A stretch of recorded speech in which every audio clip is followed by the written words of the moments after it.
Later on, rather than lay down the rifle and have another go at trying to have a contest of words, he took the coward's way out. In every way outside of violence. You go ahead and rally people to your side and show people that by dehumanizing others, violence happens. He represented an open dialogue. He would openly invite people that he disagreed with to come and have a conversation. I'd make the husband and wife turn cold to each other. I'd slip pride into their hearts so they'd fight over who's right instead of fighting for each other. I'd poison their conversations, twisting words so that love sounds like criticism and silence feels safer than truth. Try to take over the kids as much as possible because the people that hold these ideologies are not reproducing as much as the rest of the population. They're always going to consider you to be lesser than them, no matter how poor they are. The poorest man on this planet who has a virtuous wife who is loyal to him is always going to consider himself richer than any amount of money that you give yourself based on the fact that you let other men bone your chick. I think that Andrew is right on this, is that the poorest man with a virtuous wife will consider himself far richer than this guy. It behooves a queen to not mess with that process, especially if you don't have the proper context to judge it. Let him cook. It's like, I'm a deductive problem solver and I do love you and I want good things to happen for you. I want good things to happen for both of us, so I'm trying to lead the relationship and give you the frame so that we can work together. The idea is just to take a little bit of criticism off the plate and to put something nice onto their plate. In psychology, they call that reframing. Instead of, I have to do this, I get to do this.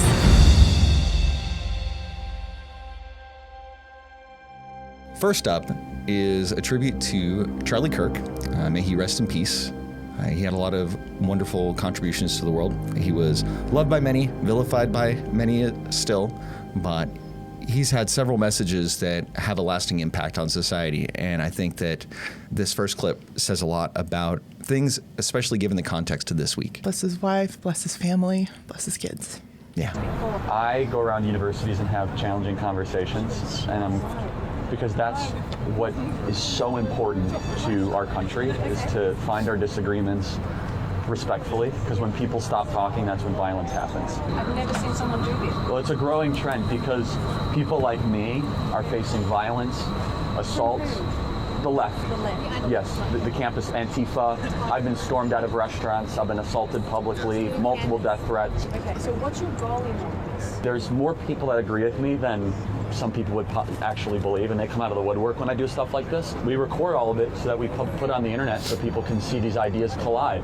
When people stop talking, that's when you get violence. That's when civil war happens, because you start to think the other side is so evil and they lose their humanity. He said this twice. He said, when people stop talking, that's when violence happens. And violence is an open admission that you cannot win in the realm of public discourse. And he mentioned Antifa, and that's after all the investigation so far. It turns out that that was it. It was a young man who was raised in a good family, and he went to college on a presidential scholarship, huge scholarship, and he fell into the wrong crowd. And he actually came up and talked to Charlie Kirk one time in a previous thing and just got bested pretty harshly, just because of, you know, how he carried himself. He didn't carry himself particularly well, and Charlie went ahead and held him to task on that. And so later on, he just goes, and rather than lay down the rifle and go and have another go at trying to have a contest of words, he took the coward's way out. Or at least listen. Actually listen. That takes a lot of effort to actually listen, right?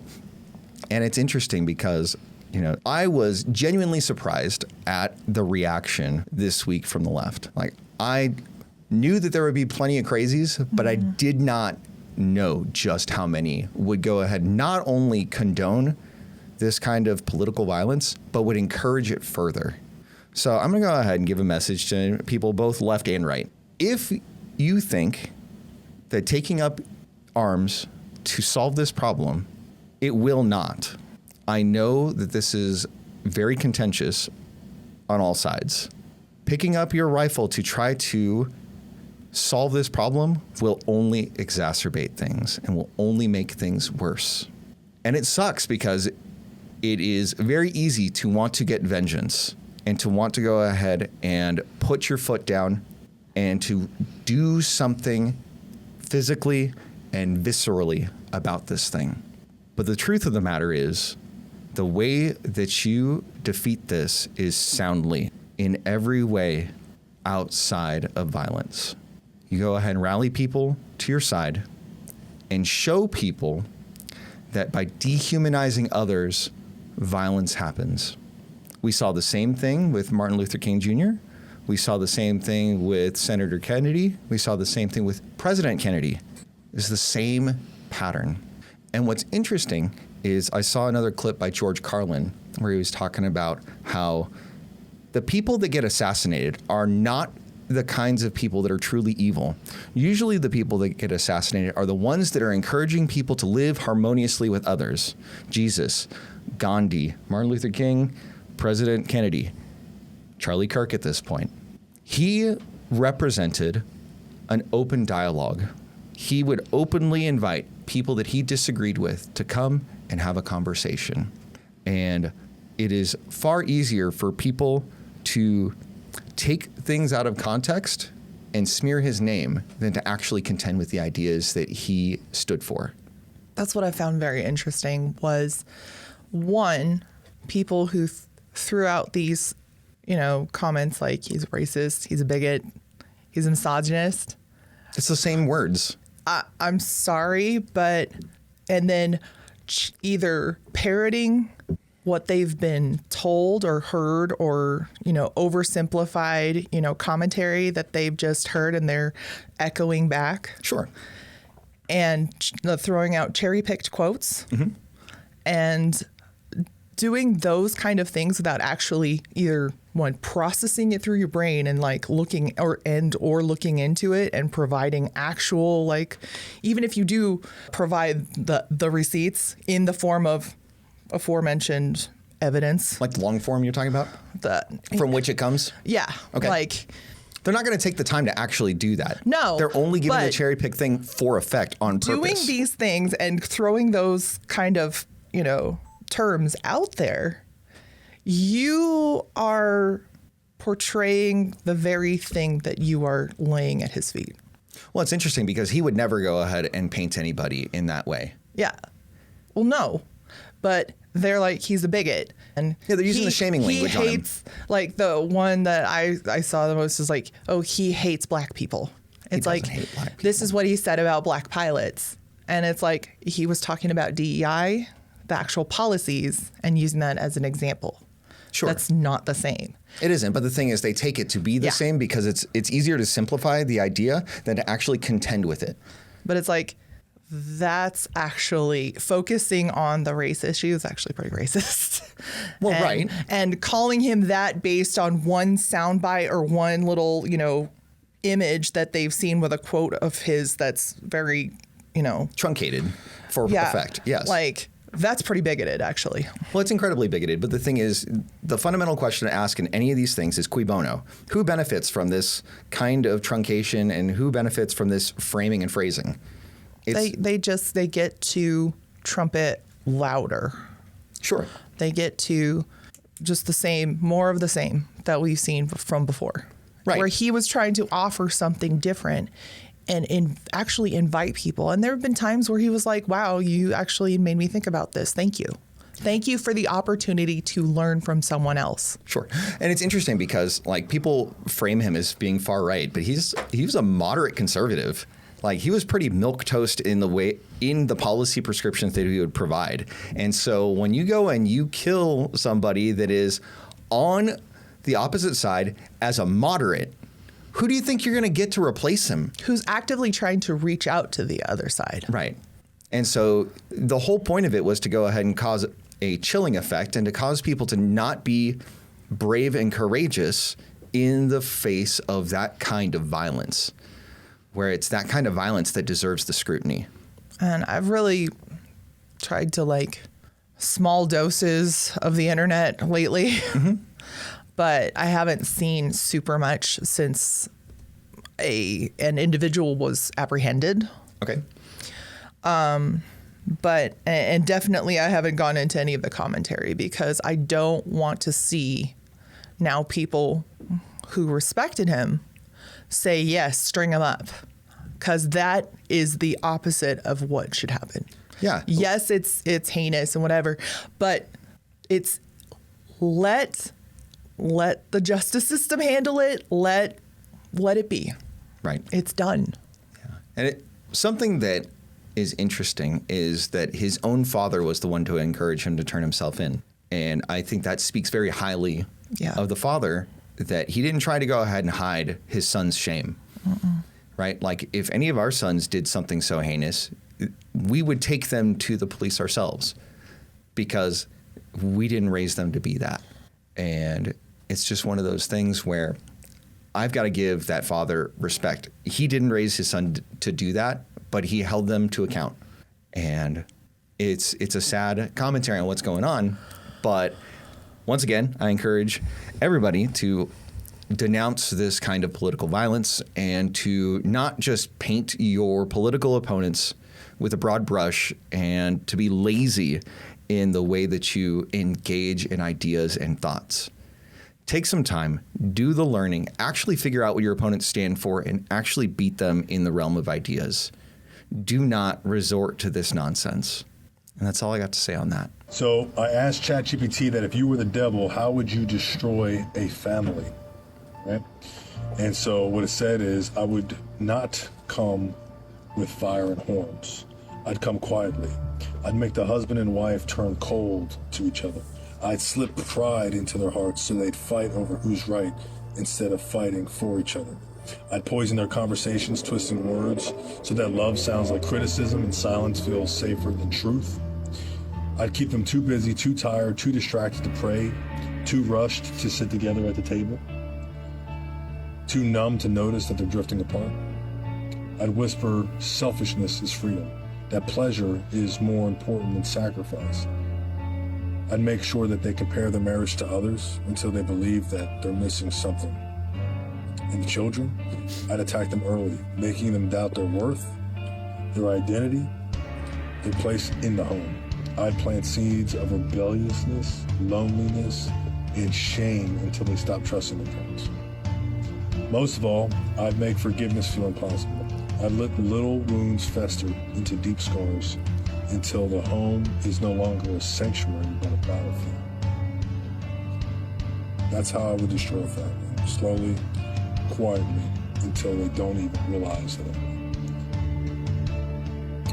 Does that sound familiar? It's a modern day Screwtape Letters.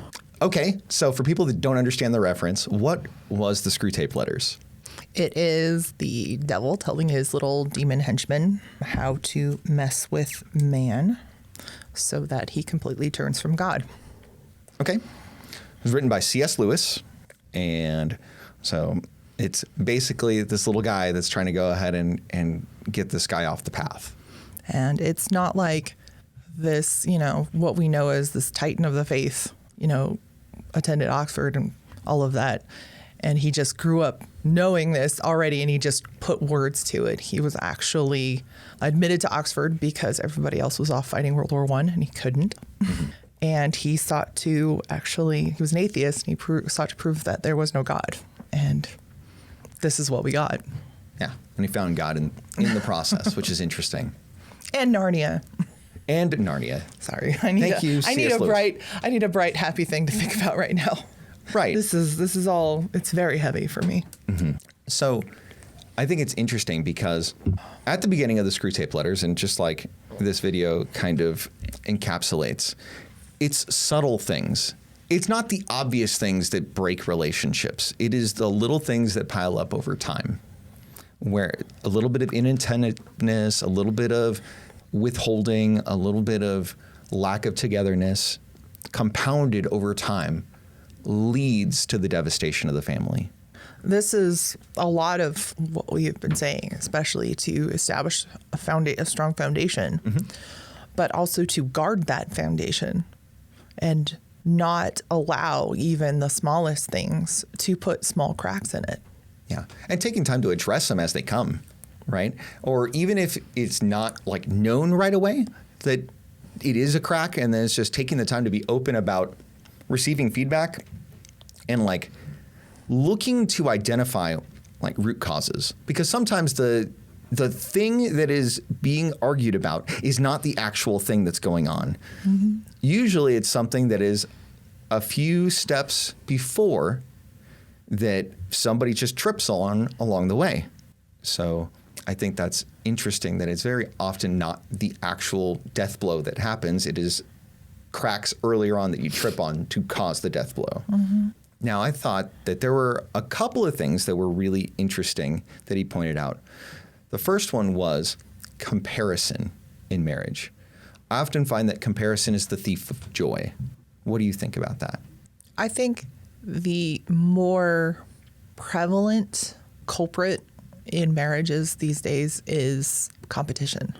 Okay, that's a form of comparison. Yes. Okay. But like competition and that is what creates the subtle cracks where you start to see spouses turn on one another. Are you talking about kind of things like keeping up with the Joneses and stuff like that? No. Or what are you, can you be a little bit No. more clear about what you're talking about? More like his money is our money and my money is my money. Do you think that's a comparison though? I don't really. Competition. Fighting for position, fighting for, who's, influence in the relationship, like who wears the pants kind of thing. So you're talking about comparison or competition internally within the relationship as opposed to any external stimulus? Yes. Okay. Why do you think that is so prevalent today? I mean, I guess you can say the basis is comparison as far as what we have been inundated with, even from before we met our spouse, our partner, and, what culture has kind of exposed us to, either from our family of origin and or, I think the source material she talks about, like what we see on TV, like sitcoms and the structure, and happy wife, happy life and all of that, plus our family of origin and how our parents interacted with one another, whether one parent or both parents were in the home, and how they dealt with one another if they were just staying together for the kids, that kind of thing. That starts the process. Okay, so you're saying it's environmental factors that cause it. That's a lot to go ahead and, okay. There's part of that, and that's what we bring into the baggage that we bring into the relationship with us. All right. And how we just think that things are supposed to be, rather than we cannot possibly develop our own dynamic in a vacuum. Okay, so I agree with a lot of that. I will go further on some things. So I think that our society encourages women to strive with men, like writ large, not even within the context of a relationship, but just the idea that gender roles shouldn't exist in the first place, and blank slate equalism are the things, the fundamental mental frames that cause that to be the case, right? And there is resentment that is built up over time for the roles that have been.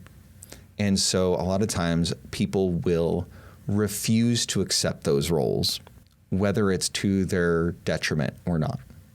They will balk all the more because they think that this is the way it's supposed to be.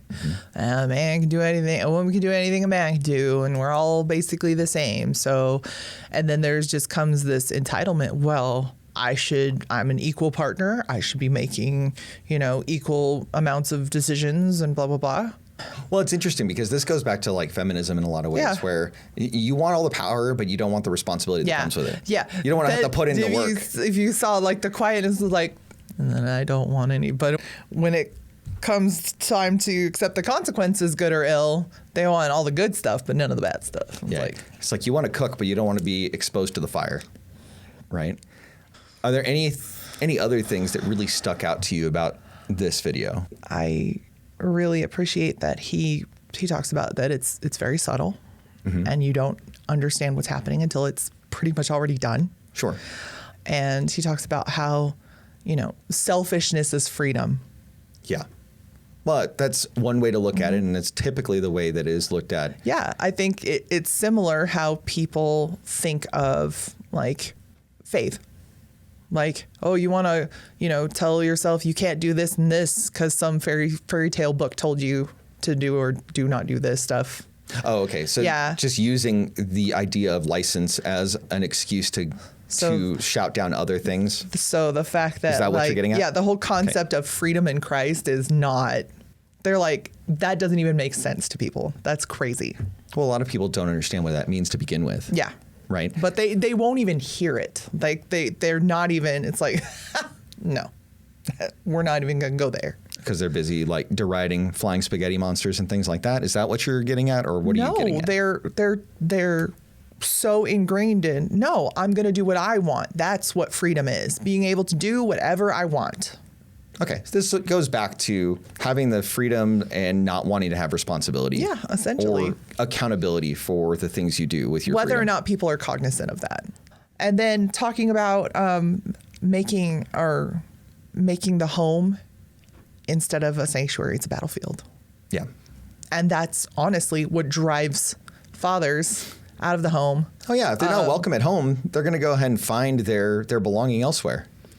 And then parents, children who need parenting,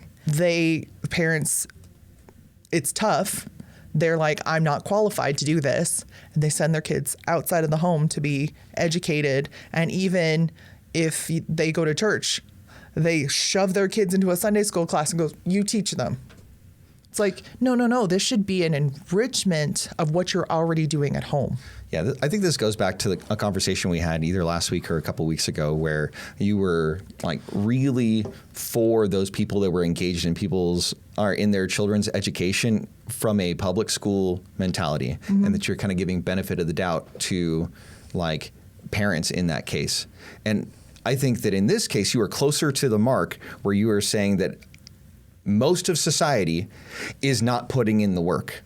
The thing is, they can't even comprehend that they are qualified to teach their own children. So they outsource it, and then you have to work all the harder. I think that assumes that you're trying to put in the work in the first place, though. And I think that's where you may be a little bit off the mark, is that when you feel like you're not qualified and then you go ahead and just believe that external institutions are where they should go, and then because you feel like you don't qualify or you're not qualified, it becomes a self-fulfilling prophecy, because then you will not put in the work to go ahead and check up on it, generally speaking. Or if you do, it's like this fight. It's just a fight to do anything. If you really want your child educated, that is the biggest thing. I don't think you understood from before, is like, if you're actually wanting your child to be educated. Right. That's that part. That is a big if. Hold on. That if is the thing I'm talking about. And I think that people get too much benefit of the doubt on that.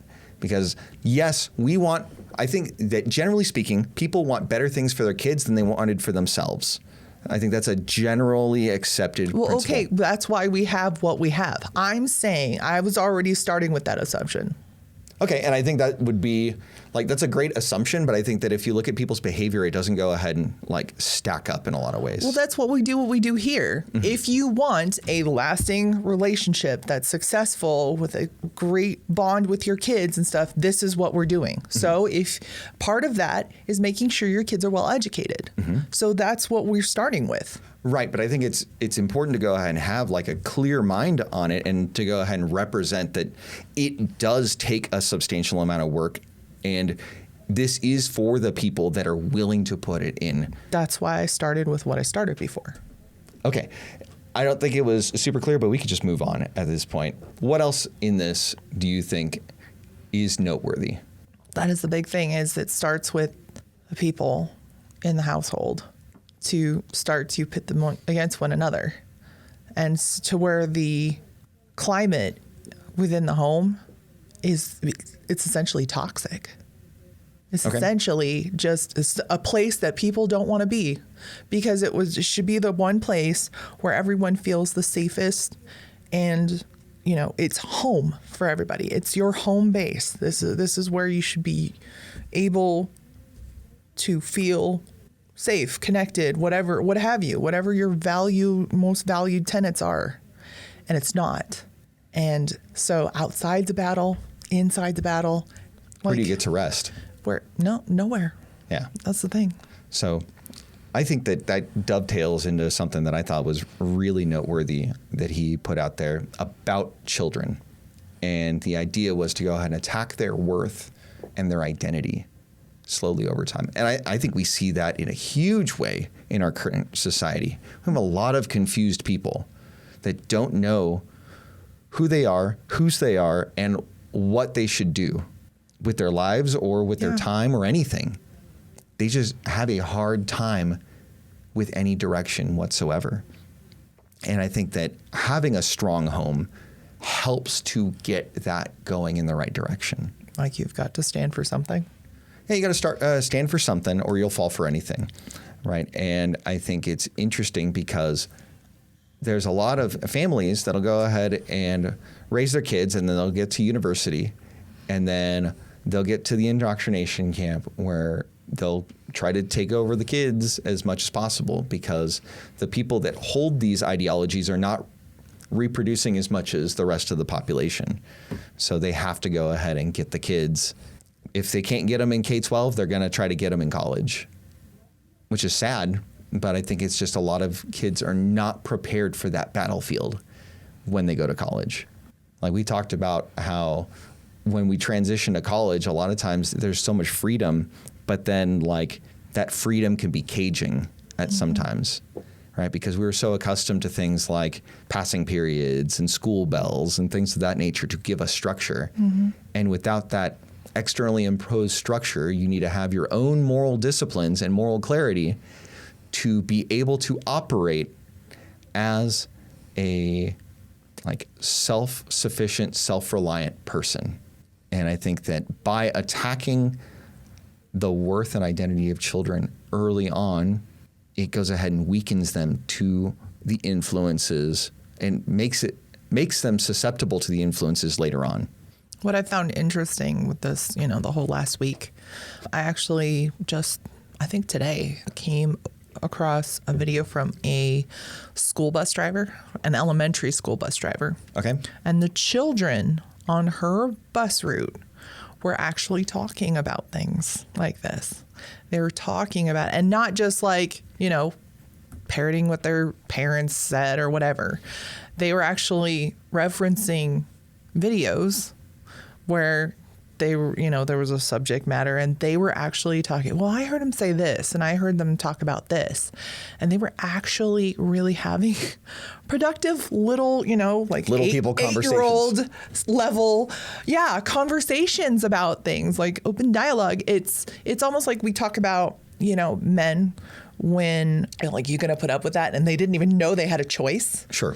Well, I don't think these kids knew that they had a choice to actually talk about things, like have ideas or be able to like talk to each other and make sense of things. And especially at that age, that's the age that they want to know things. They're very curious, and their curiosity drives them. And they like to, have some kind of exchange. They can't make full-fledged, actual like ideas and stuff. I mean, some can. Sure. Look at our almost 5-year-old. Like, yeah, dude's pretty quick. He's making some connections here already. Yeah. But just that even the opportunity, the time and space to practice, and I think that's great. Yeah, that's a positive thing that we can go ahead and note. And it's nice to every now and then get a glimpse of something that can be. This is why when I first was exposed to the, classical pedagogy, like being able to just wrestle with things just by asking good questions. Yeah. And within a community of people. And and seeing where that got you. And everybody's just kind of all trying to figure it out together. It's not like you have one person who knows everything and is guiding this thing to exactly the right spot. Sure. Because this kind of thing can be messy. Yeah. And that's not a bad thing. No.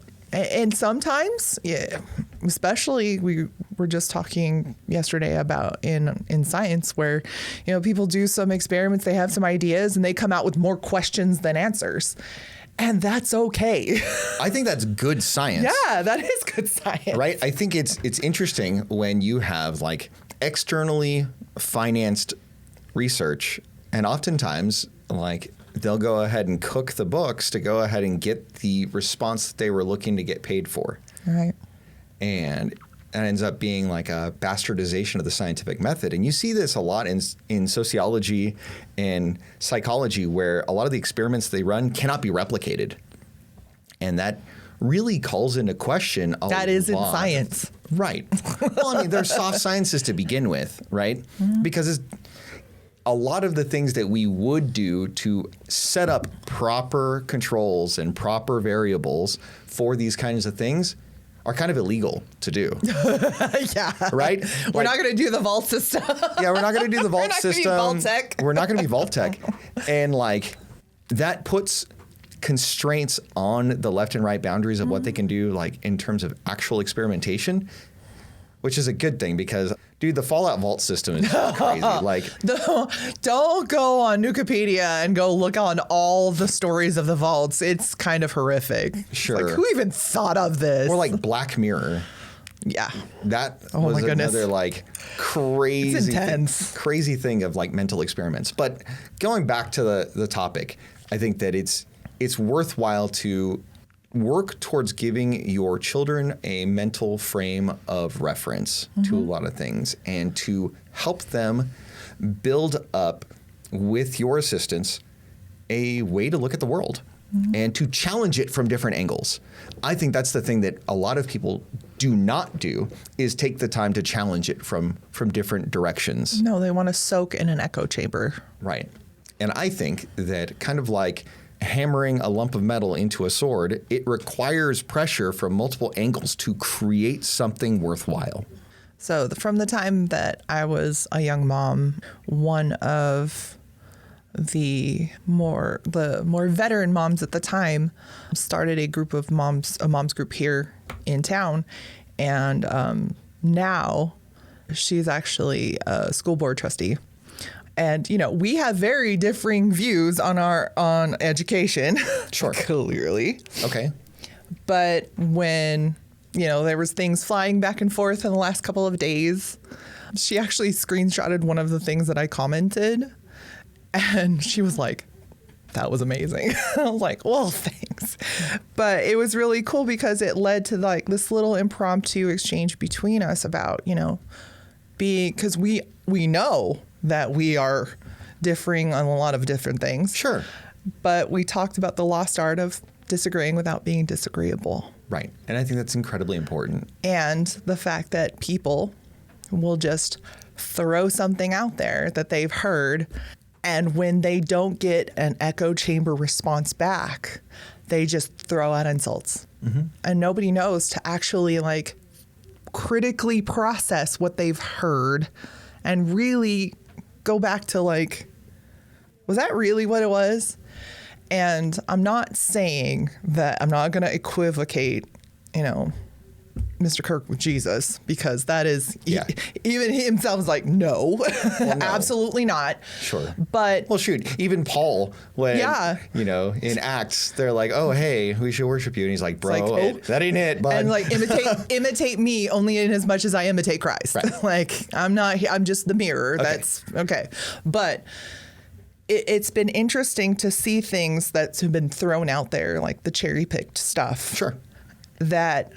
And I'm like, okay, show me the actual full thing. And then come and tell me the same thing that he's a bigot. Well, I mean, come on. That takes a lot of time. And it's been interesting because it's like, well, yes, because this man has actual rhetorical acumen. Yeah, he's taken the time to really think through his positions and to think through the the fundaments of the positions, not just the implications of the positions. But it just, the thing that, like the connections in synapses that I've drawn, that just the same as when people throw out like shards of Bible verses, now people are throwing out bits and pieces of little sound bites. Mm-hmm. And it's like, where's the actual thing? Yeah, where is it in context? And then it just has always happened. Even things that I haven't seen before of this, it was like, show me the real thing. Yeah. Where's the poop? For as much as people go ahead and dislike Twitter or X or whatever you want to call it nowadays, I think that one of the coolest things that it has going for it is their AI, Grok. Mm-hmm. And so a lot of times you can go ahead and go through a thread and then somebody will throw something wild out there and you just at Grok and go, hey, what's the context to this? And then it'll give you a really, well-researched idea. And people won't even push the button nowadays. And it's just like, oh, okay. Did you even push the button, bro? And it's really funny because someone came back and tried to insult me for going ahead and at grokking and trying to get an idea for what the heck the context was. And he's like, oh, he's just at grokking when you could have just Googled it. It's like, wait a minute.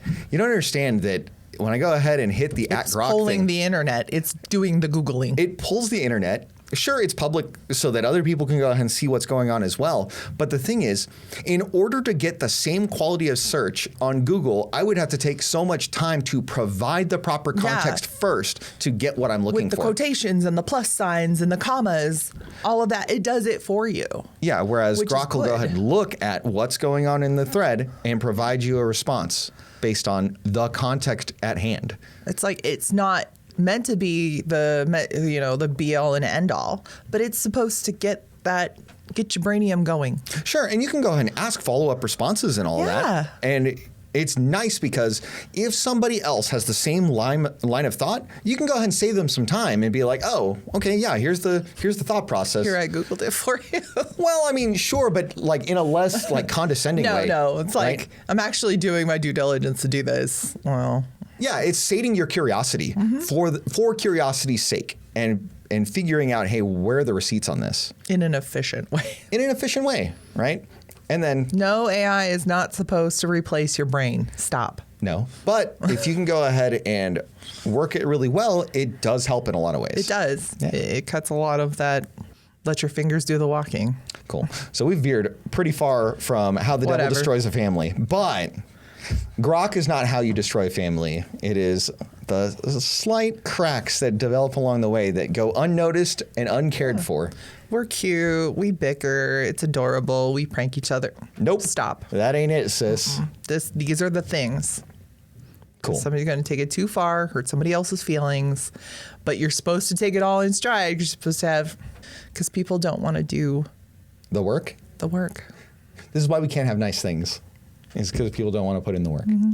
Let's look at the third video. It'll be a little bit of a palate cleanser. Adam and Eve had sex, so what's the big deal? Well, I didn't say that sex is the big deal. The big deal is whether or not you have what is considered virtue and honor. Who cares about honor in 10 years' time? Well, I'm going to explain it to you if you want the answer. Yes, Karen.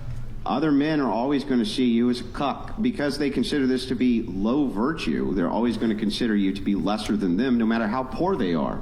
The poorest man on this planet who has a virtuous wife who is loyal to him is always going to consider himself richer than any amount of money that you give yourself based on the fact that you let other men bone your chick. You have now told me multiple times the only thing which you value is money. Yes. After all, God's not going to feed you. He's not going to clothe you. He's not going to take care of you. He won't. Though there's almost every other thing on planet Earth you could do to make money.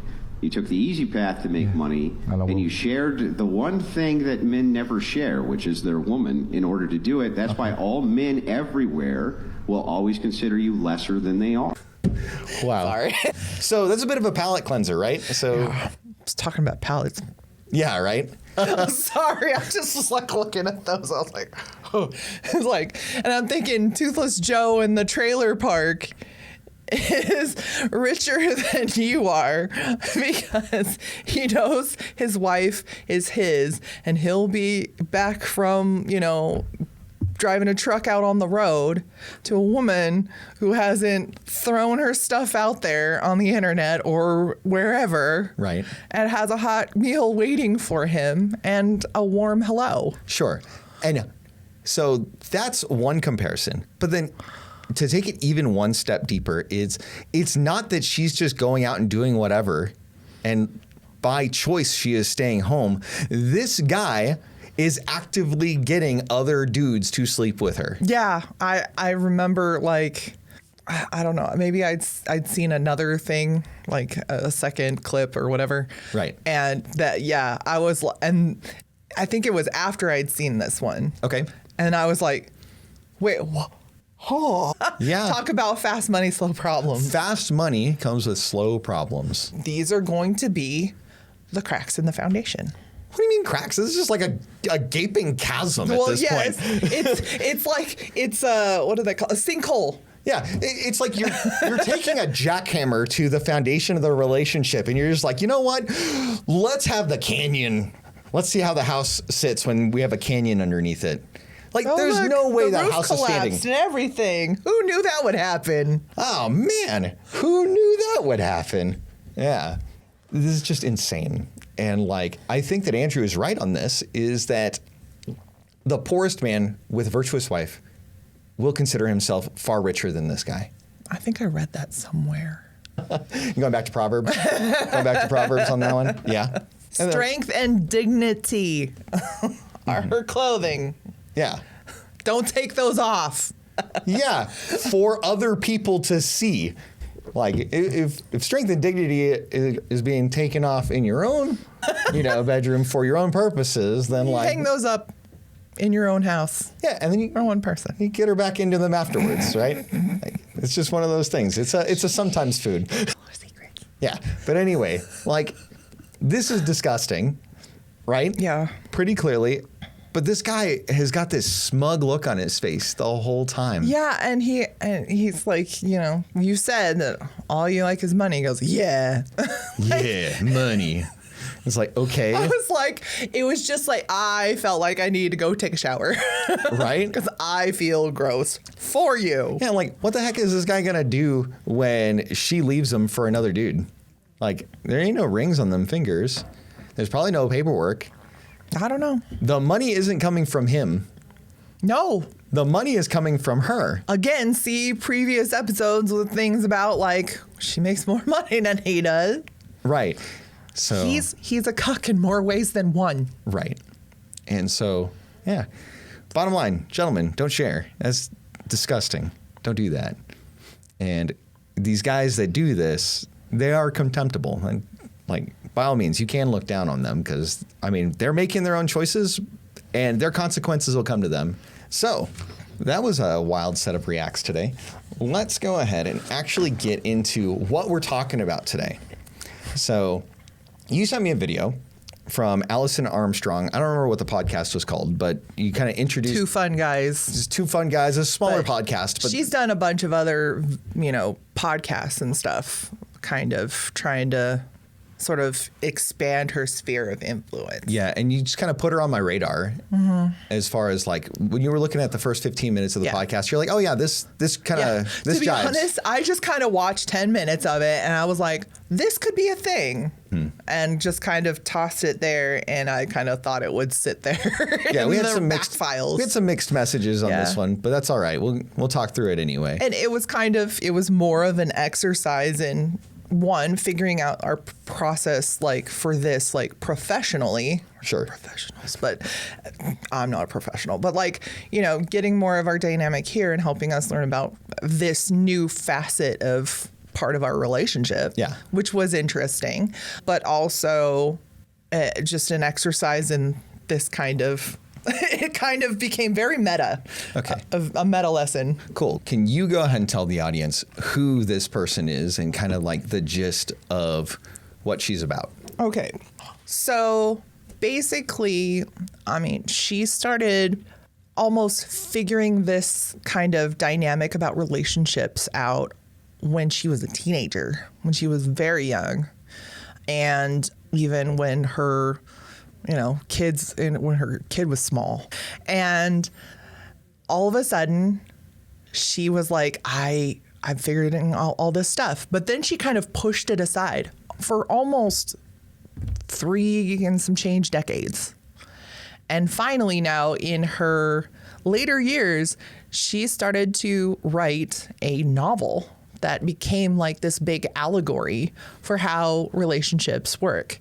And her target audience is women, and she's teaching a lot about how to live, love, and respect men, have an appreciation for male relationships.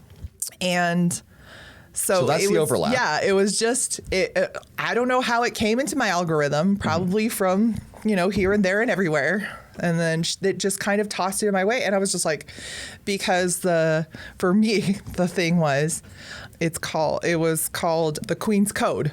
And that's what it said in the podcast. Like, that was the novel she wrote. So I was like, wait, what? So it's actually a fiction novel.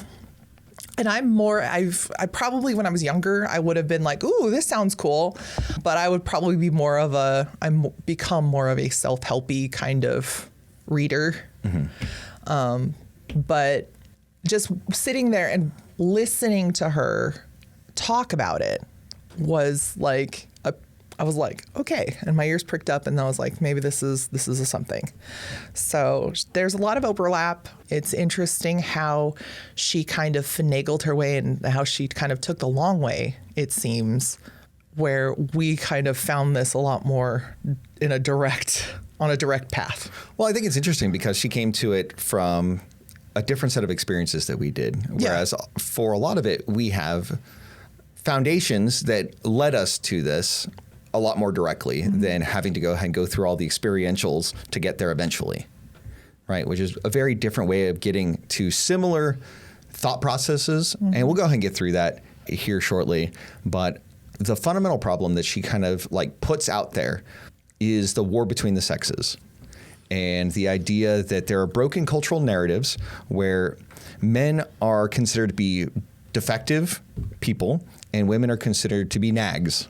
And a lot of that is shown in how men and women are represented in popular media and how people show up in relationship without a different foundation from which to build a relationship. And so, like, as far as sharing examples of this kind of thing, we see this all over the place. So I would say Home Improvement.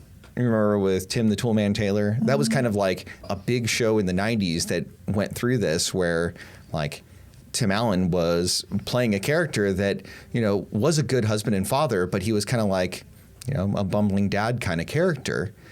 And though he had good moral standing, he was shown up as somebody that could not be relied upon, generally speaking.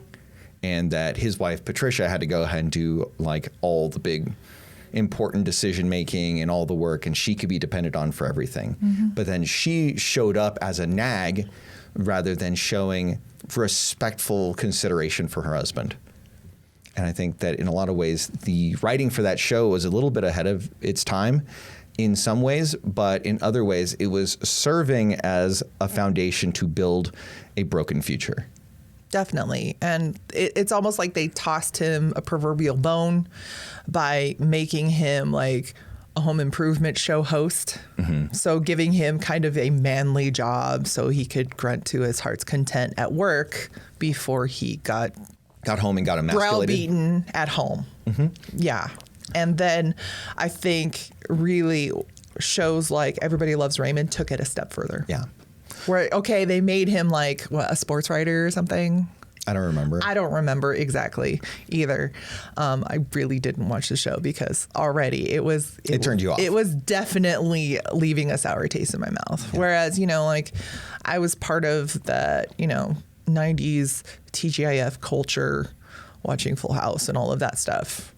And, so really that was Home Improvement was kind of like the last bastion of I'm kind of done with these shows. Yeah. So she goes ahead and puts that the problem statement is that you've got, men are broken, women are nags, but the solution that she brings to it is that men and women aren't enemies, but they operate with different codes. And I think that really flows into a lot of what we say is that we are better together than we are apart. It's like we are puzzle pieces that are meant to fit together, right? And so though she comes at it from a different perspective, there's a lot to be said about the lessons that she provides to women and a lot of things that we can go ahead and gather from that from a male perspective to go ahead and see as green flags in women and as ways to kind of train and cultivate a relationship with a woman. Does that make sense? Yes. Cool. So let's go ahead and move on to some of the principles that go on in the Queen's Code. And there are 7 of them that she goes ahead and hits up as different things that if you were to adopt these character concepts or these character traits, that you would be most likely to have a harmonious relationship with a man in marriage, is kind of like the pieces of the puzzle to create harmony in your life. Mm-hmm. So the first thing is honoring men. And the idea is that men aren't defective, they're just wired differently. I'm sure that in 21 years of marriage, you have noticed that we are wired differently. Very differently. Right? What is a couple of examples that you would go ahead and put out there to show that though it is different, it is not necessarily a bad thing? Well, I think the biggest example of how we work so differently, but synergistically. Okay. What do you, give me an example of what you mean by that. Is the way that you're just like 30,000 foot view guy. Okay. You look at the entire picture and you kind of move the general pieces. Whereas I'm sitting there going, Let me just adjust this one little bit. all the micro stuff is what jumps out at me for anything instantly.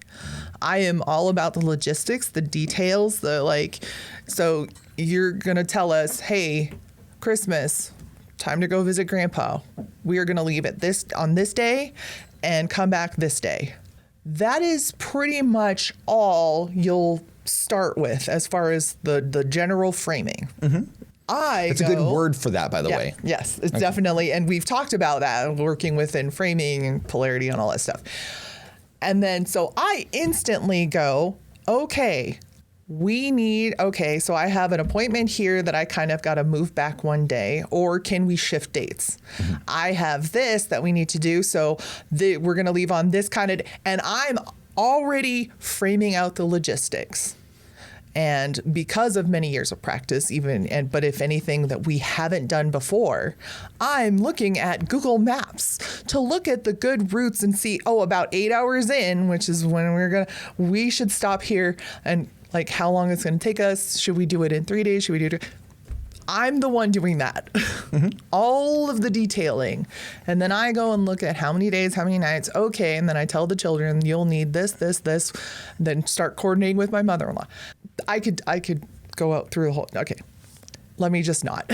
Sorry. But you can see, I already go into filling in all of the details within the framework. Right. So I think that this is kind of like the age-old example of if a man provides a woman a house, she will turn it into a home. Does that sound about right? Yes. Okay.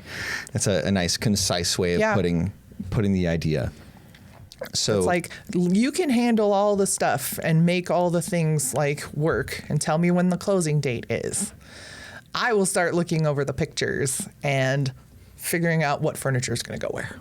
Sure. I'll make it pretty. Yeah. and comfy. So it's interesting because going into this and knowing that we have different roles to play, I think it's really interesting how I recognize what skills you bring to the table. And so I generally establish a frame understanding what you bring to the table to provide you that, right? And in a lot of ways, you go ahead and give me the respect and honor due for giving you the canvas to paint on, which makes it work out really well for both of us, because then I'm encouraged to keep doing the things that make our family grow and flourish. Right.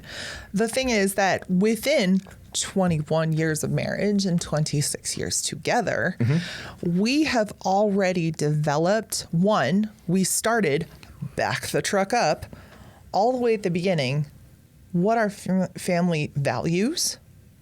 Family, as in, even when there was just 2 of us, it just expands from there. But what our shared vision is, what our values are, where we're headed, and you framed that out, you mapped it out, and I'm like, I'm here. Yeah. Let's go. Well, so it reminds me of us talking about the captain and the passenger and how, like, hey, when we got together, I was not a fully fledged captain. I was 15 years old. And it takes dudes like 10 years to go ahead and get their stuff together. But you saw potential. I saw the framing barely. There was no boat there. There was just maybe some like boards that were like barely coming together. Right, you saw on the dock, skeleton. but there was like posted like coming soon. And it was like, well, looks like it could be a good thing. Hey, what are you doing over there? And it's like, oh, okay, well, And the more we got to hang out, the more I'm like, hang on, I'll be right back. I brought my little lawn chair and my little drinky drink, and I'm sitting there with my big hat, my sunglasses, just ready. I'm like, let me know. Let me know what's happening over there. Let me know when the opening date is, and to the point where within pretty quick order, like within like 6 months, it was just like, I'm a child of the 90s. So I'm sitting there like the Mervyn's Black Friday shopper lady going, open, open, open, open. I'm ready.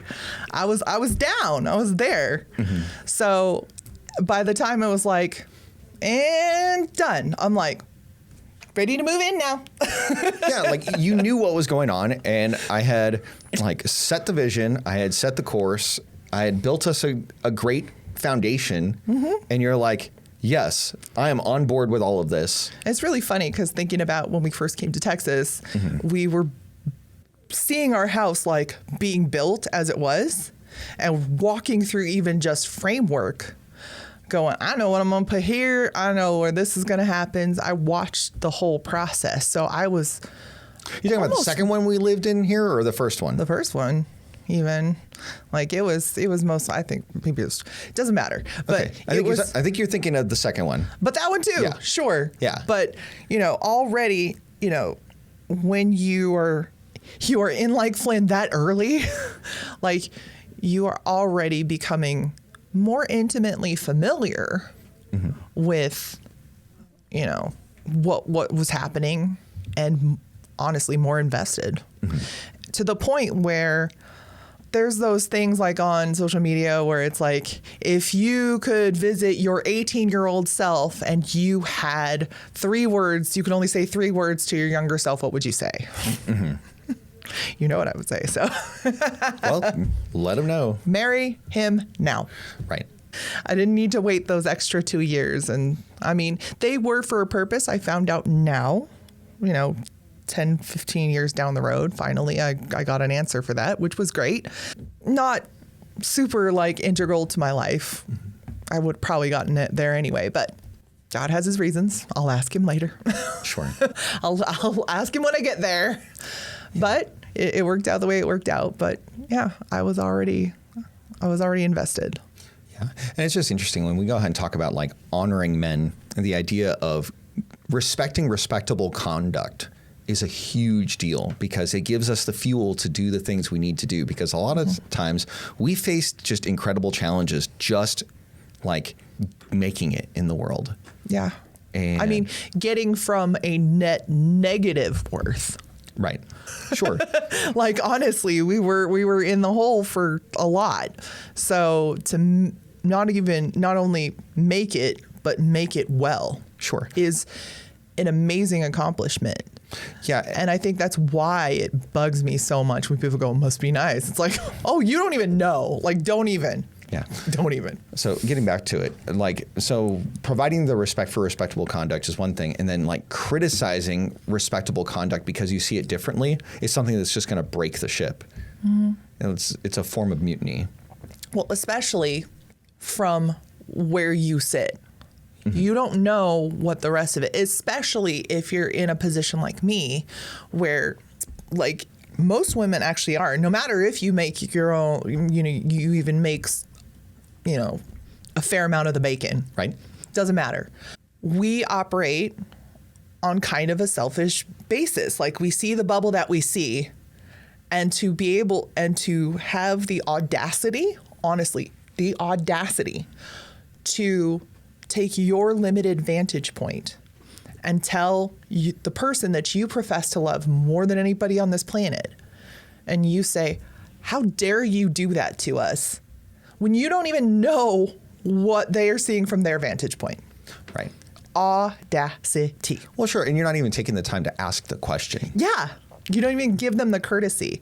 And it just made me think about the reason why I brought up like our shared history and like how I was already, because I was already intimately familiar with the whole building process. Okay. We have built that language between one another. Yeah, we have shared language that we use. And it has taken time to go ahead and based cause on our that. shared history, Right. where you say, hey, we're doing this thing, blah, blah, blah. And I already know for myself what questions I need answered, or what questions I should ask, because it's just like, how dare you just tell us what to do? Oh my gosh. It's like, yes, he's going to tell us what to do, but I get to ask questions for my own clarification. And you take the time and have the patience to, some questions that are seemingly minute, and you're like, I don't have time for this, but you know that I need this. And you take the time to graciously answer those for me. Yeah. And the thing is, if there's an exception to that rule, like I'll let you know up front. It's like, look, I don't have time right this second, or I don't have this right now, but here's a time frame that I can go ahead and give you, and I honor the time frame. And like usually that's enough for you. Yeah. Right. We can get to that on the other part of it. When we Speaking talk of about which, that. let's go ahead and move on a little bit. Sorry. So I just thought of that. Well, I think it's interesting because you kind of like hit some of the other stuff. Yeah. But we'll go ahead and put it all together as we go. This is like that whole, what I show you do that thing, that picture that had the palette brain and the like spider web vein or Excel spreadsheet brain. That's right. Cool. Yeah. So you can tell who has what. We're going to go ahead and move on. Three guesses of the first two don't count. Yep. So just to go ahead and tie the whole like honoring men thing together, like, hey, look, blacksmiths don't go ahead and break swords to make them. They go ahead and hone them appropriately with good conduct along the way. And so it behooves a queen to not mess with that process, especially if you don't have the proper context to judge it. Let him cook. Let them cook, right? So the second like character quality is appreciation over criticism. And so this is very similar to honoring, right? It's the idea that men thrive on recognition. And recognition can look different depending on what speaks to the guy, right? And it's the same way in reverse, right? This isn't just a one-way street. Yeah, before you all come out and be like, tango, it's a two-way street. Yes, but here's the thing. The focus of the source text and the focus of the person is on women to learn about men. So that's why we're talking about it this way. Yeah. But yeah, men thrive on recognition. And I think it's interesting how so many men, if you were to ask them like whether they have been thanked for like the hard work that they do, often the answer is no. And it's just crazy. So like, it's interesting because like, even when I'm on a morning walk, like it wasn't this Friday, but the Friday prior, like the garbage truck, came by as I was doing our walk, and I stopped the guy and said, thanks for what you do, man. And he is like, dude, you have no idea how much my day is made better just from that.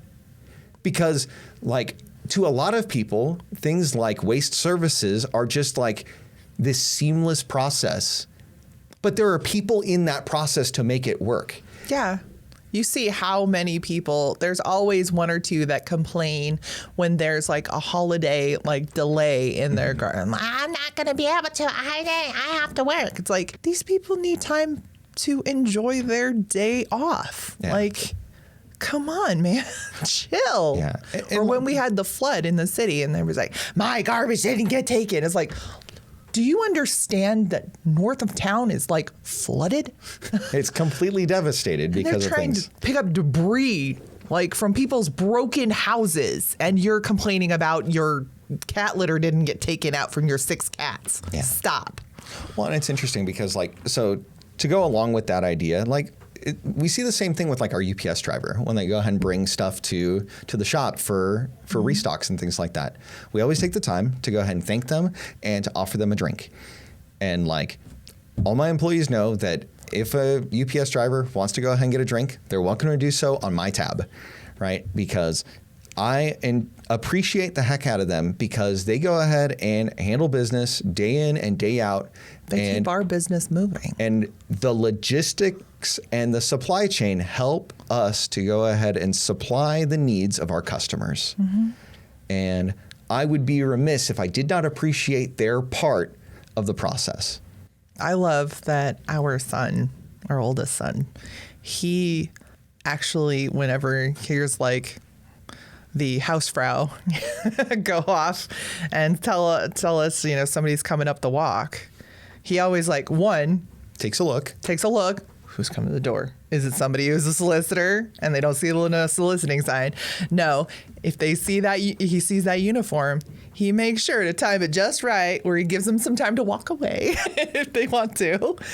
Or like, and he'll open the door and always thank you. And he'll wave at them if they look back. He goes, yeah. I love that about him. Yeah. Well, it's just one of those things. It's like modeling behavior, right? And showing appreciation to people that probably don't get a whole lot of appreciation, I think, is a worthwhile thing to do. And I know that as a guy, I thrive on appreciation and recognition and things of that nature. So I'm willing to go ahead and extend that, especially in contexts where they don't often receive that. I've noticed also that, you know, I have been an OG Walmart grocery pickup since the beginning of the service offering. Like, I love me some grocery pickup. And I always go on the same day, near the same time. So I see like the same general people. And really, the ones who love to chat and don't really get that, you can tell, are the younger guys. The like 18, 19, 20-year-old kids who are, you know, working through school and stuff. And they love to chat. And some of them, they know me enough where they're like, oh, right, you guys own the game store. I'm like, yeah. And then one of the kids, he just thinks I like to talk about video games because I was showing him, like, I was getting interested in what he was interested in. That's the guy that talks about Zelda all the time? Yeah, he talks about Zelda all the time. And it's okay. That's fine. Let him talk if he feels like he gets, you know, a bright spot in his day. Yeah. Like 1 minute of your time for that is a worthwhile endeavor. Yeah, especially for somebody who probably has it's a seemingly thankless job. Sure.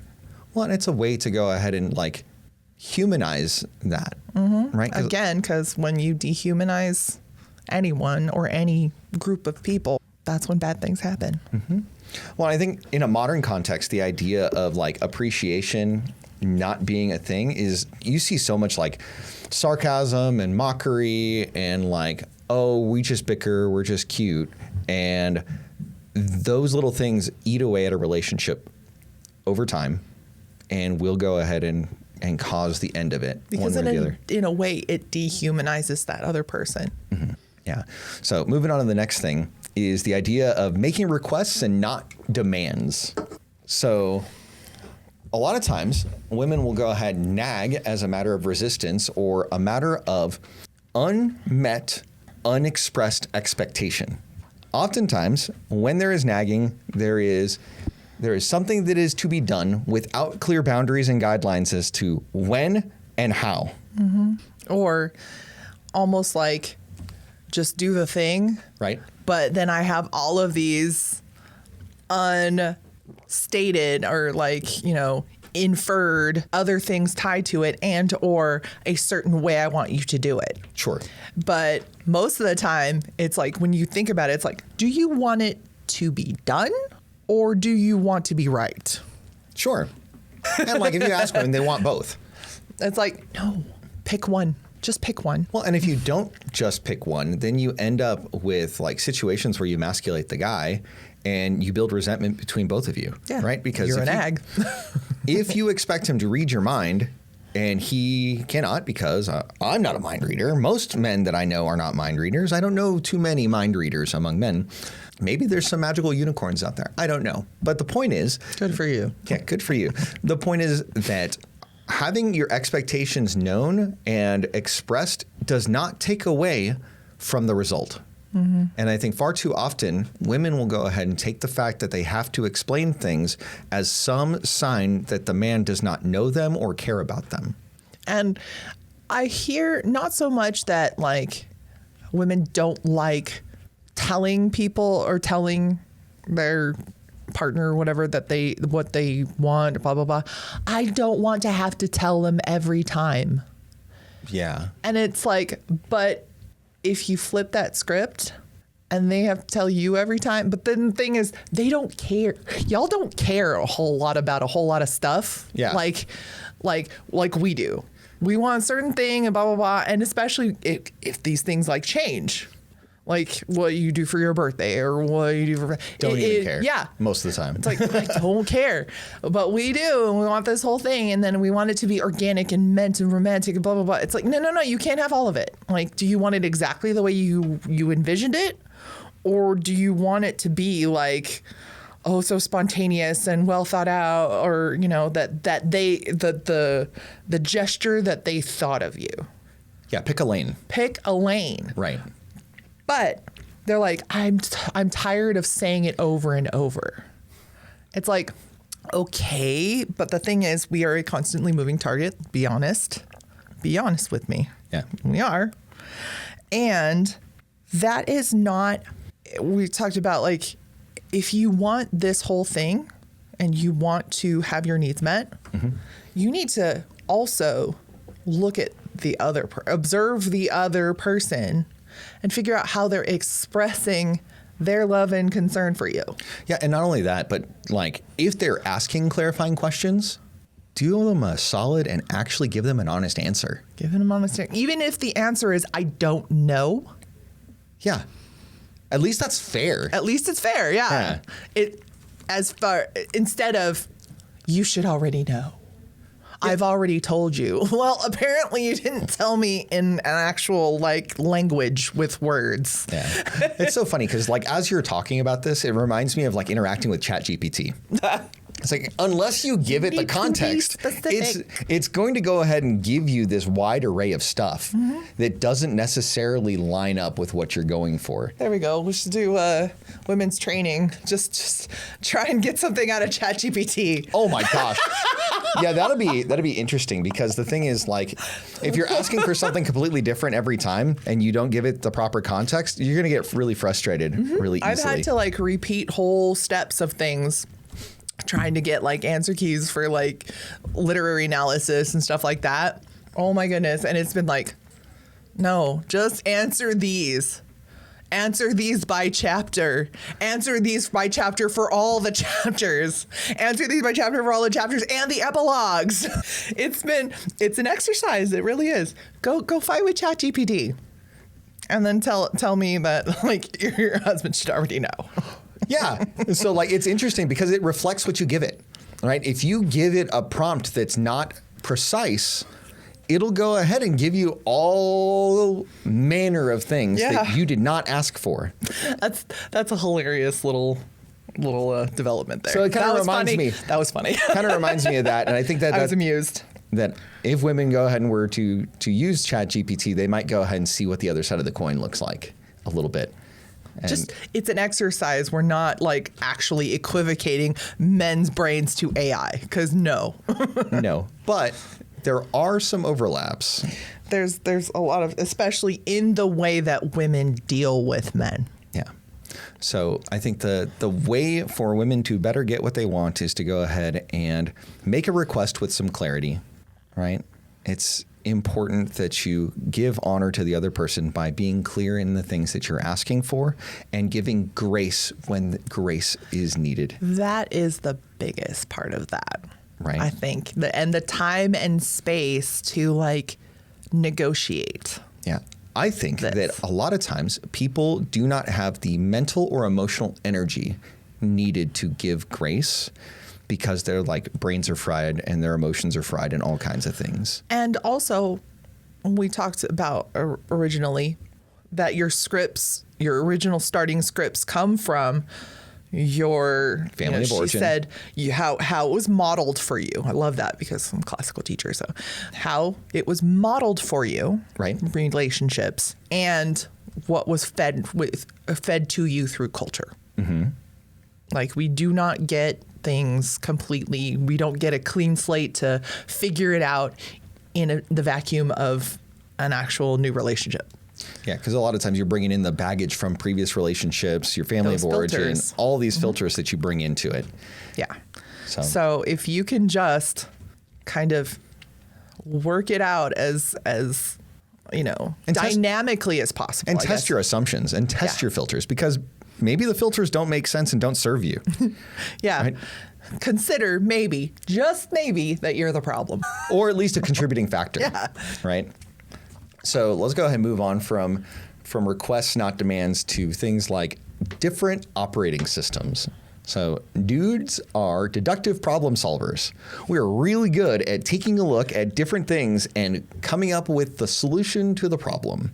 Whereas women are very avid process sharers. They will share the whole narrative of how they came to be in this situation and all of this, and expect us to listen the whole time and divine from the four winds what the request is. Yeah, it's really funny because I think of it more like men are problem solvers, like deductive problem solvers. Women want to be inductive problem solvers, but they are really process sharers who are terribly bad at inductive problem solving. Okay, cool.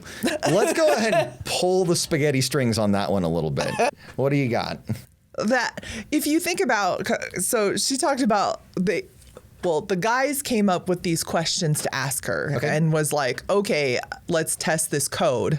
What would a queen do, right? Okay. And the first one was like this whole thing, but she was What was the question? The second question that she was asked was, if you were with a guy and he left you on red for 1 or 2 days and just left it there and hadn't gotten back to you, hadn't texted you back. And it was really funny because she had to actually It's like, ask, what do you mean? what does left on red mean? Which was adorable. It was like, oh, you're so cute.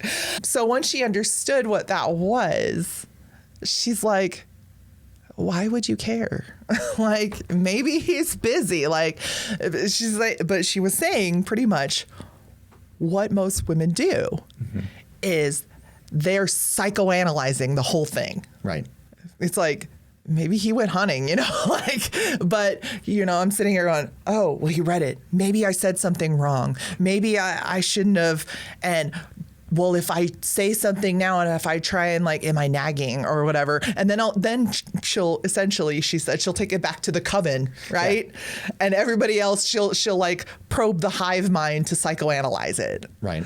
And figure out what she should do from the hive mind, which is, we've already talked about women's dynamics and stuff, especially in a non-marriage. Even with a marriage, it's still pretty bad, but like with the dating, because if one of your friends secretly wants your man, like, of course, it'd be like, She'll backstab you and take that man. he's toxic, you should leave him so I can have him. I can slide into his DM. That's neither here nor there. But she was just like, why are you so, a queen would be unbothered. Yeah.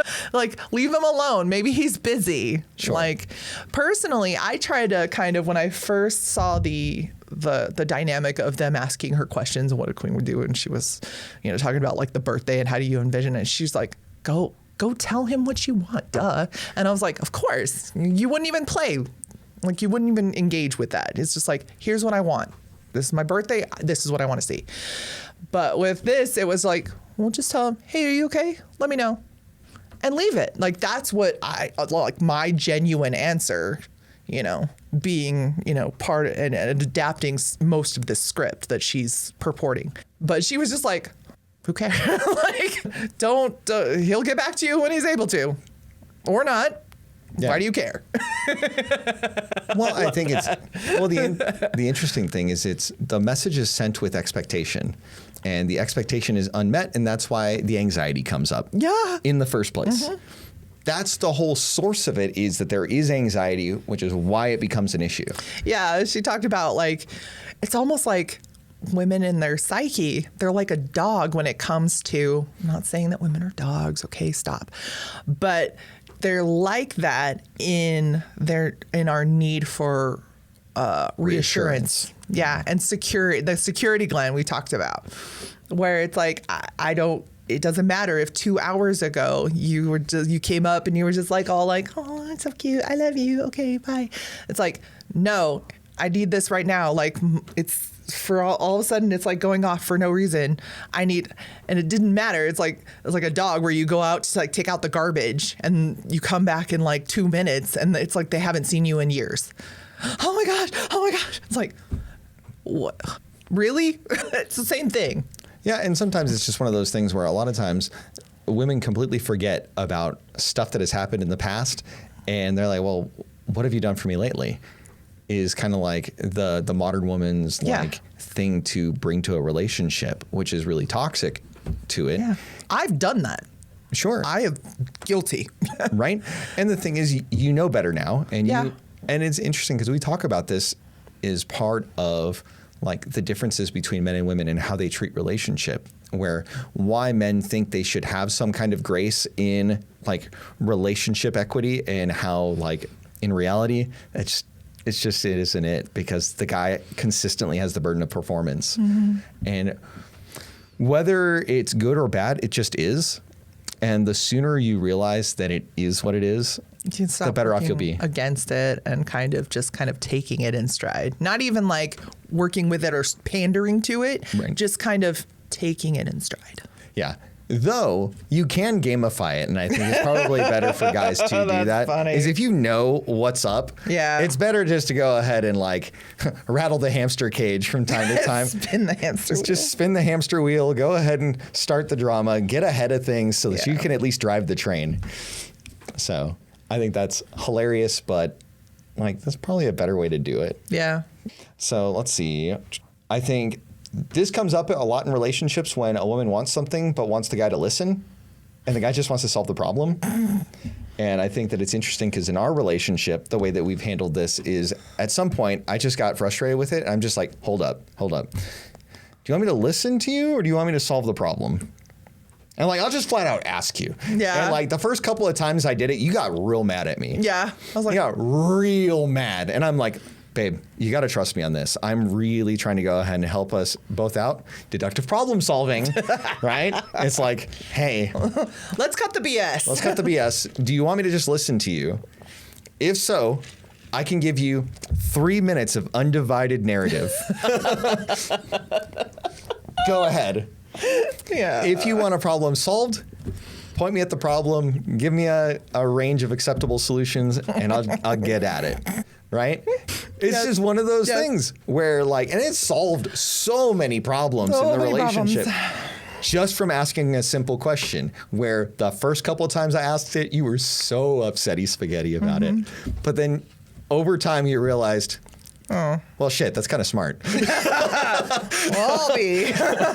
Damn it. It's like, it's like I'm a deductive problem solver and I do love you and I want good things to happen for you. I want good things to happen for both of us. So I'm trying to lead the relationship and give you the frame so that we can work together. And it turned out that after you were bumping and jiving against the edges of that frame, you're like, okay, yeah, this makes sense. Fine. This is good. And now it's like, it's not so much like that. It's like, it just is. And it's like, okay, cool. Yes. Well, because you know now. Yeah. Like you've grown accustomed to it as the normal and right process for both of us to get what we want in life. Mm-hmm. And it's interesting because, you know, like you said, we built up a common vision for what we want. And so because we have a common vision, it makes it so much easier to solve problems. Yeah.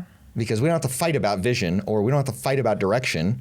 We can go ahead and squabble about the how, not the why. Yeah. That's never been on the table. And I think that's also why no matter what, if discussions get heated, mm-hmm. It's never, you know, and our kids have even kind of been on the, like, flies on the wall spectator end of this. It's like, there's never are you guys going to break up? No. It's like, nope. It's just one of those things where it's like, look, at some point, your mother is going to get to the point where she can accept a logical statement, and it may take her time. And before then, she's just in her feelings. And we can't do anything about things when she's in her feelings. Get out of that. And the kids recognize it. They're like, yeah, mom's just in her feelings right now.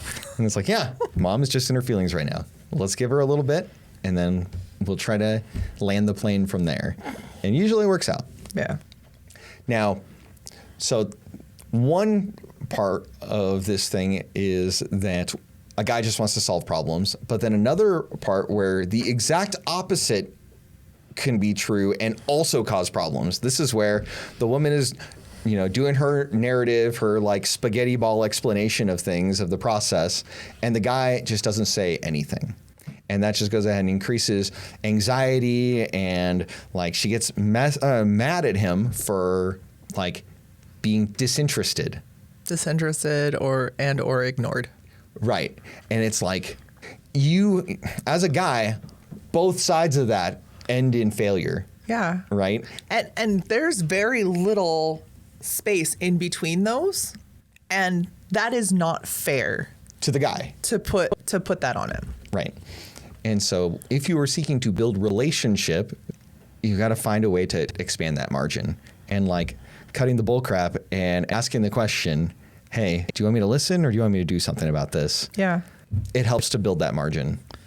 And I think the biggest complaint of men, especially in the culture where it's like doing just enough good stuff, being just a good enough boy to get the treat, to have the, and essentially you're living a life walking on eggshells.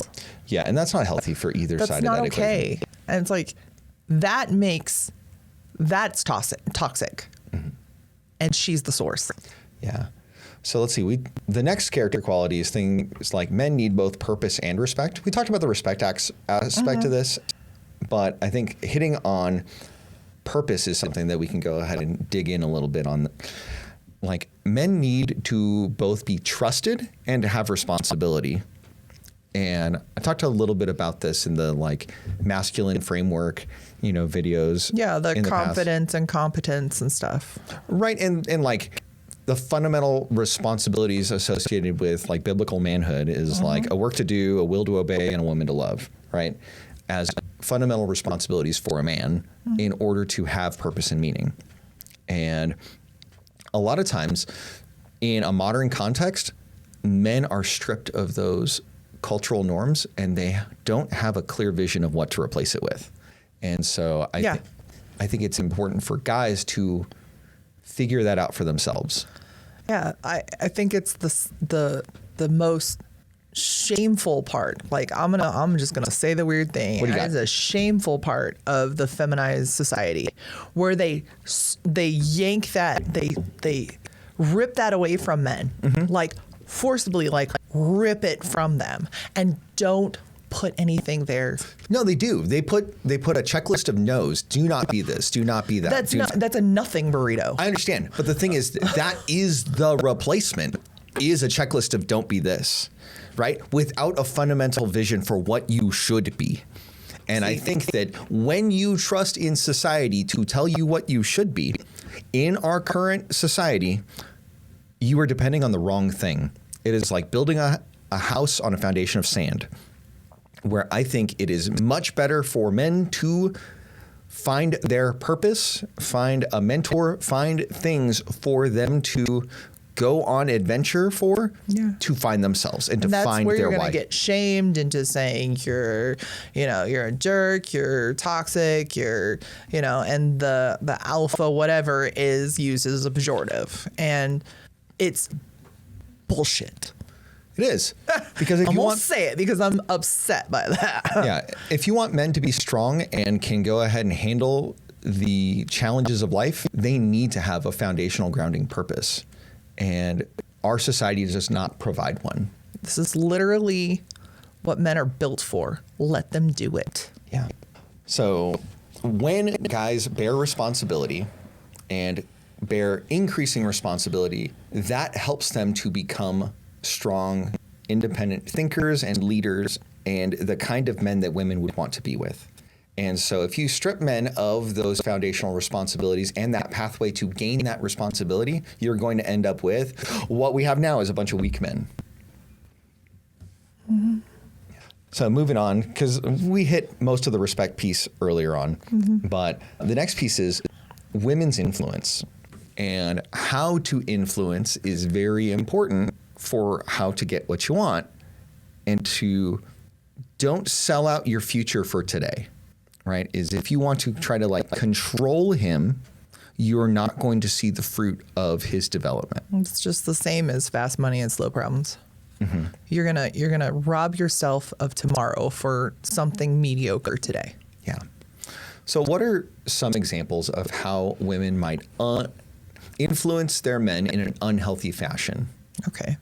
This is why I'm here. This is why I'm doing all of this alongside, because I get to say this, because if you do, who gave this man a microphone? Yeah, they'll say that anyway.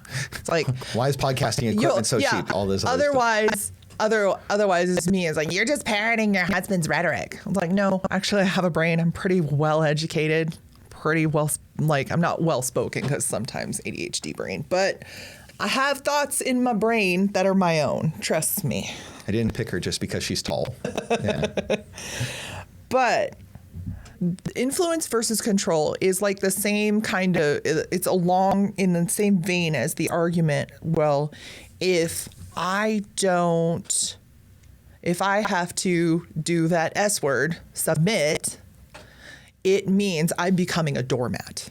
That's their automatic assumption. Same thing. It's the same thing. People don't like the whole submission thing and taking a secondary support position because they think it makes you weak. And it makes you have to give up your power and your, control, essentially.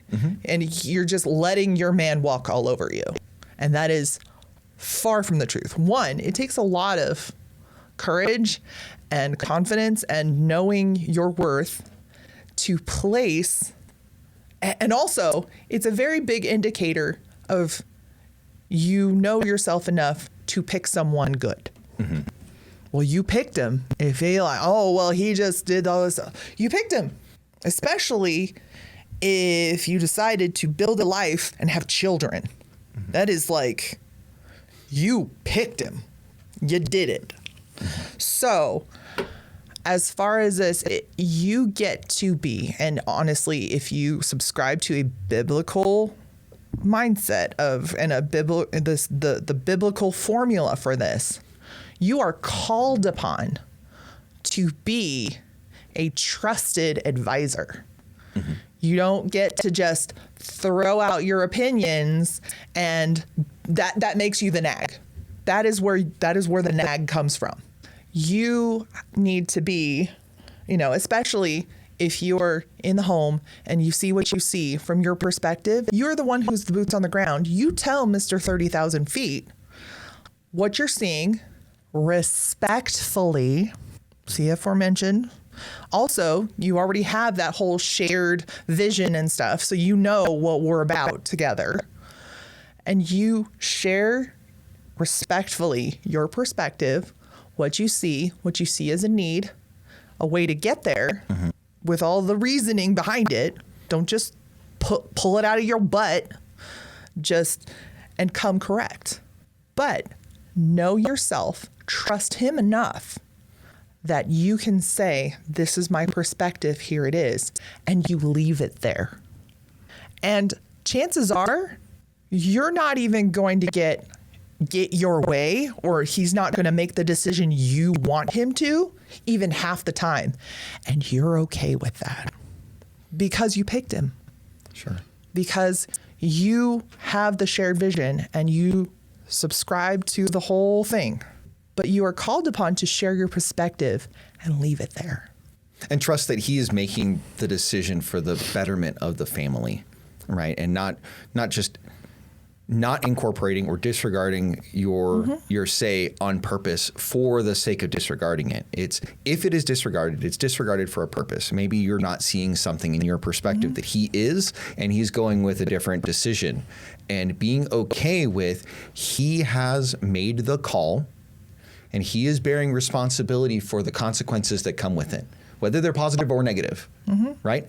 And not shoving your thumb down on him when he doesn't make the right call every time. Because not everybody can make the call right every single time.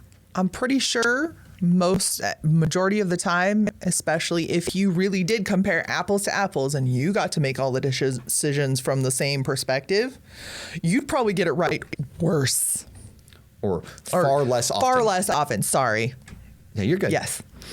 But the thing is that, one, the advice you're giving respectfully and with, actual reasoning behind it, that's not optional. That is a command we're being given. That is part of helping. Mm-hmm. But doing it in the correct context is where people trip up. Yeah. And leaving it there. Leaving it at that. Yeah, I think you pretty much summed up how to go ahead and influence in a good way, and what influence and trying to go ahead and fight and wrestle for control looks like. Mm-hmm. So, and that's where your trust in this other person, this is where you get trust back. Yeah. Yeah, if you go ahead and come correctly and come with reasoning and rationale rather than just feelings, like, it really helps out, because if I can trust that you have thought things through on your end, I don't have to spend extra time analyzing your input. Mm-hmm. I can be like, okay, cool. You gave me the receipts. Cool. That makes sense as far as this input to this decision-making process over here. And I mean, even a little cray-cray, honestly, in small, rare and few and far between little doses, sometimes it's like, I have this problem and I'm seeing this and I'm worried about this, and kind of just going, help. Yeah. Sometimes that's just all it's like, this is what I'm seeing, because it's like a time sensitive, whatever. And it's funny because as a guy, like, the important thing is to, like, take a look at that mm-hmm. and figure out, is it the feelings that need help with, or is it the actual thing that needs help with? And even if it's just the feelings and you're like, I've got a lot of feelings here, help. A lot of time it's just like, hey kiddo, come over here. Let me give you a hug. Yeah, first of all, let's hug it out. Let me give you some time. And then you're like, no, I know what I need to do. Okay, cool. And I'm like, all right, great, awesome. Yeah. We solved this problem. Because sometimes it's just that hug, and and that's the best part about trusting. Yeah. And not being the one in the driver's seat. Yeah. Is just, and there are times where I just feel my whole 6'1" self just go and just relax, like the whole ADHD. If you are ADHD, relax your jaw right now. Just and put your shoulders down. Okay, cool. Love you. But it's just that part of it where you're just like, there's so much happening, and then it's just like, you just get to hand that over. And sometimes just doing that, just like, oh, I know what I'm doing. I'm sorry. I'm gonna go now. Yeah. It's like, love you. Okay, bye. I think that's interesting because it ties into the next thing is mm-hmm. the idea of, like, working together instead of working against each other, right? And understanding that it's best to look at each other as allies for a better purpose than to go ahead and try to fight over who does what and, like, jockeying for position. This is where you see a lot of the whatever the baggage that you bring from your family of origin. Mm-hmm. And whatever your personal experiences are with relationships. Yeah. And you bring that to bear on this relationship, especially if you're already married and you already have kids and you're already like, and then I've seen traumatized women, like, women who've seen terrible examples of human relationships, human romantic relationships. Sure. And you can almost see them just wrestling and all this stuff. And it's like, do you believe that this man is doing this to you on purpose? And they go, yes. It's like, and then a lot of the time you'll see them go, wait, I just said that out loud. Wait, that's crazy. It's like,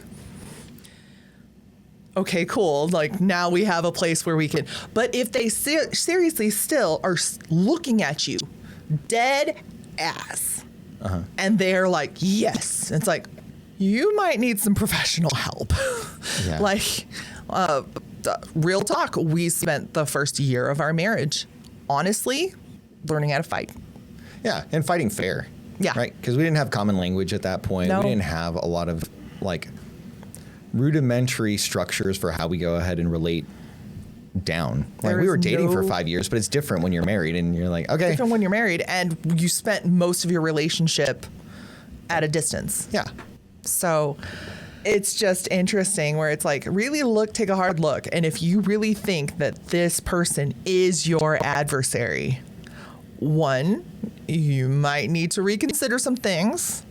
And two, I strongly recommend you seek an actual professional to help you mediate and navigate this. Yeah. And I would go ahead and like really go ahead and vet this person, because a lot of therapists out there are just like terrible. Yeah, you can actually interview therapists and you can fire them.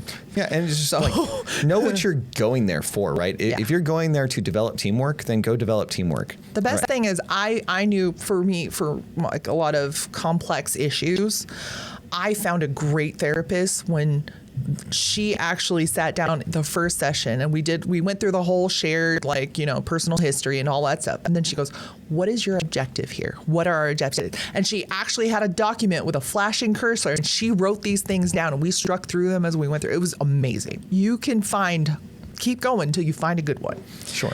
But this whole healthy versus unhealthy influence, healthy influence essentially is coming correct. Unhealthy influence is when you, ma'am, are acting like a toddler. And when you don't get your way, well, he never listens to me. One, when you talk about when you never do this and you always do that.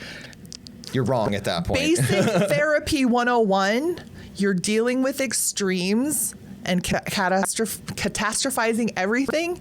You need help.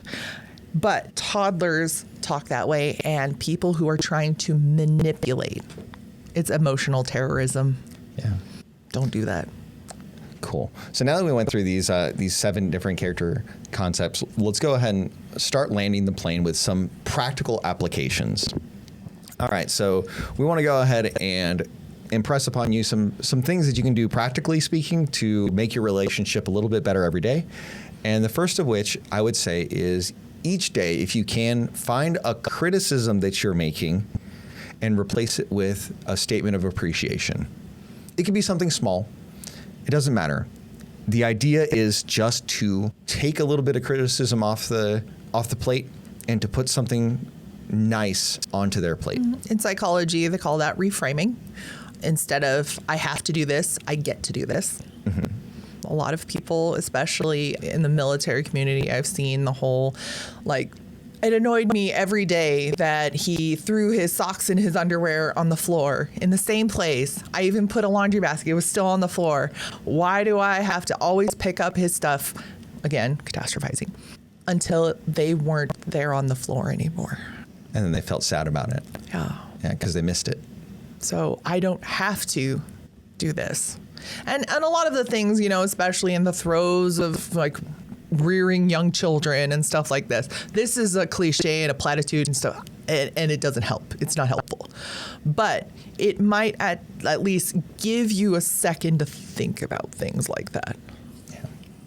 Speaking of giving a second to think about things, that's the third thing, was pause before assuming negative intent. We'll go back to the second one, but since you brought up this one, so this goes back to the idea of, do you honestly believe that he wants to hurt you?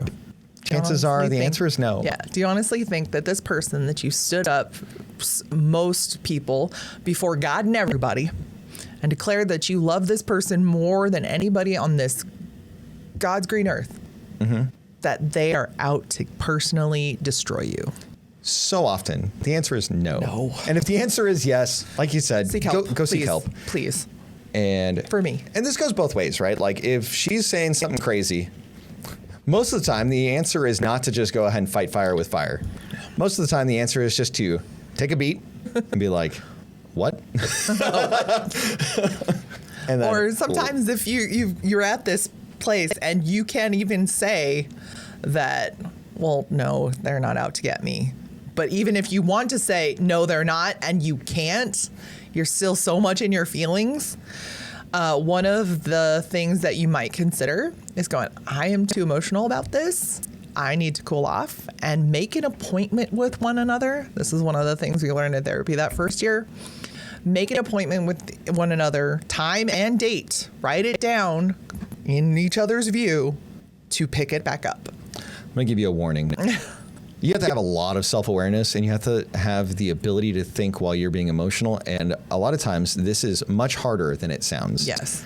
Right? Because even recently in conflict, it's like, she's like, I don't want to talk to you. And I'm like, okay, Yeah. I'll be back in 30 minutes. I'll see you in a bit. I love you. Totally get that you're upset. And it's funny because real talk, I don't think we didn't talk about this, but I was just like, yeah, good luck with that. But in 30 minutes, I was like, okay, yeah, you're right. We do need to talk about this. I'm sorry. I just literally could not at that point. But yeah, good call, 30 minutes. Yeah. Good. It was just one of those things where it's like, I had the moral clarity and the calmness to just be like, look, I know that this is probably some miscommunication, because oftentimes in our relationship, it is some simple miscommunication that is the cause of some consternation or strife. And I would say 90 to 95% of our disagreements historically over the longevity was unmet expectations or unspoken expectations. Yes. And or misunderstandings of, I thought were you to, well, compare notes, and it's like, oh my gosh, these were totally different. So if you are already in a relationship that, marital, especially if you have kids and stuff, and you're trying to walk this back to a better place, this one is by far the hardest to get established and work on. Yep. So going back to the second practical takeaway is, if you are going to make a request, ask with respect rather than making a demand. It's going to go ahead and go so much further both ways, because speaking respectfully makes it a lot easier on both sides to elicit the willingness to get the thing that you want. Mm-hmm. One of these does not mean that please and thank you leave your shared language. Yeah, absolutely be appreciative of things. So I think that goes on to number 4, where men recognize that you crave honor and communicate it. A lot of this is just how you carry yourself, and taking the time to, when you see things that you see as disrespect, to put words to it and actually go through it. Again, don't put up with that. You gonna put up with that? Really? Don't put up with disrespect. Don't put up with gentlemen. that. If you are a respectable guy and you are conducting yourself in a respectable manner, do not accept disrespect.